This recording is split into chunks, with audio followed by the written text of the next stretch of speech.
The founders had good reason to look upon democracy with contempt, because they knew that the democracies in the early Greek city-states produced some of the wildest excesses of government imaginable. In every case, they ended up with mob rule, then anarchy, and finally tyranny under an oligarchy. During that period in Greece, there was a man named Solon, who urged creation of a fixed body of law not subject to majority whims. But where the Greeks never adopted Solon's wise counsel, the Romans did. Based on what they knew of Solon's laws, they created the 12 tables of the Roman law and, in effect, built a republic that limited government power and left the people alone. Since government was limited, the people were free to produce, with the understanding that they could keep the fruits of their labor. In time, Rome became wealthy and the envy of the world. In the midst of plenty, however, the Roman people forgot what freedom entailed. They forgot that the essence of freedom is the proper limitation of government.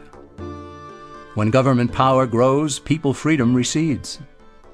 Once the Romans dropped their guard, power-seeking politicians began to exceed the powers granted them in the Roman Constitution. Some learned that they could elect politicians who would use government power to take property from some and give it to others. Agriculture subsidies were introduced, followed by housing and welfare programs. Inevitably, taxes rose and controls over the private sector were imposed. Soon, a number of Rome's producers could no longer make ends meet, and they went on the dole. Productivity declined, shortages developed, and mobs began roaming the streets, demanding bread and circuses from the government. Many were induced to trade freedom for security. Eventually, the whole system came crashing down. They went from a republic to a democracy, and ended up with an oligarchy under a progression of the Caesars.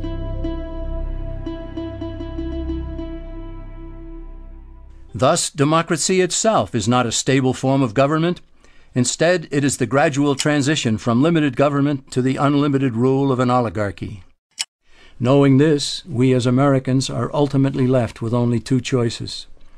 We can keep our republic, as Franklin put it, or we will inevitably end up with an oligarchy, a tyranny of the elite.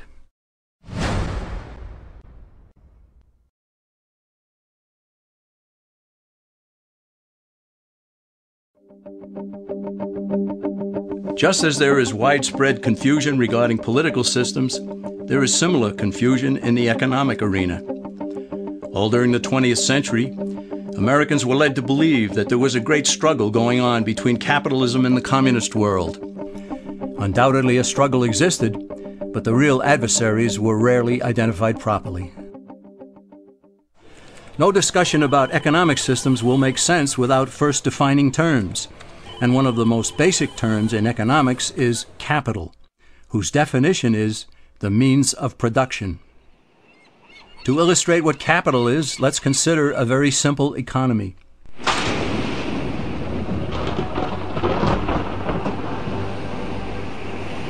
On the sands of a small island, a castaway has just washed ashore.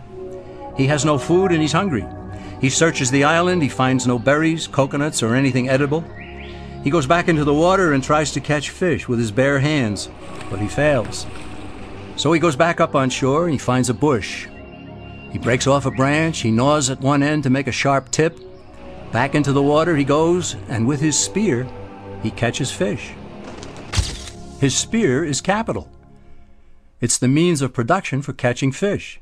He gave up some of his time and some of his energy to produce something he could not eat, but something that would help him to produce something that he could eat. Capital, therefore, can be tools, machinery, and even a man's handmade spear to catch fish.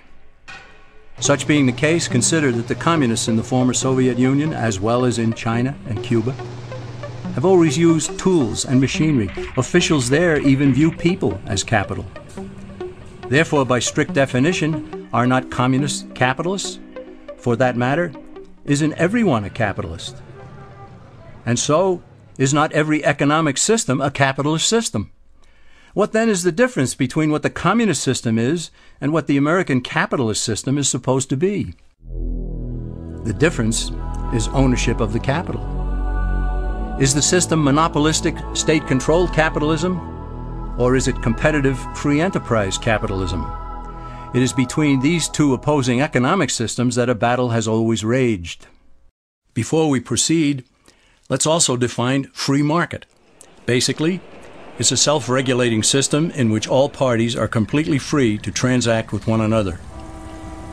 But where force, fraud, or injury damages one party, the government's role is only to punish those who commit such offenses and to vindicate the rights of the other party.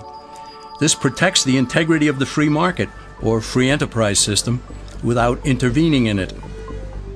The term private property also needs clarification, for private ownership and control of property is a key component in the free enterprise system. In order for ownership of property to be full and complete, all four of its aspects must be met. These are title, control, use, and the ability to dispose of what a person owns. In a free market economy, these aspects are unrestrained, so long as the owner does not infringe on the legitimate rights and claims of others. True ownership of property and freedom go hand in hand. They always have.